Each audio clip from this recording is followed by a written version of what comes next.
नमस्कार दोस्तों, स्वागत करते हैं आप सभी को आपका यूट्यूब चैनल टारगेट भोजपुरी।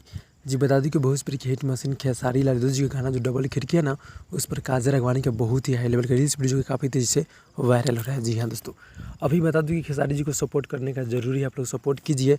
कितने भाई लोग सपोर्ट करें आप लोग कमेंट में कमेंट कर दीजिएगा। जी हाँ दोस्तों, यानी कि एग्रीमेंट को लेकर ग्लोबल म्यूजिक जंक्शन को लेकर यानी कि अभी बहुत ही बड़ा विवाद चल रहा है।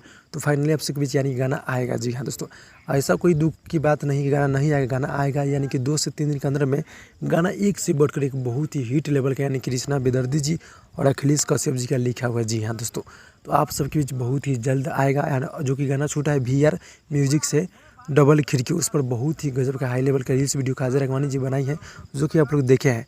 कैसा लगा आप लोग कमेंट में कमेंट कर दीजिएगा। जी हाँ दोस्तों, और आप लोग उदास मत होइए, बहुत ही जल्द यानी खेसारी फैंस के लिए बहुत ही बड़ा यानी कि प्रोजेक्ट आप सबके बीच बहुत ही जल्द देखने को मिल जाएगा। जी हाँ दोस्तों, तो आप सब रेडी हो जाइएगा और आप लोग सपोर्ट कीजिए। कितने भाई लोग आप लोग सपोर्ट करें आप लोग कमेंट में कमेंट कीजिए हमारे, तब मालूम चलेगा। जी हाँ दोस्तों, तो भाई लोग मिलते हैं अगली वीडियो में, तब तक के लिए धन्यवाद।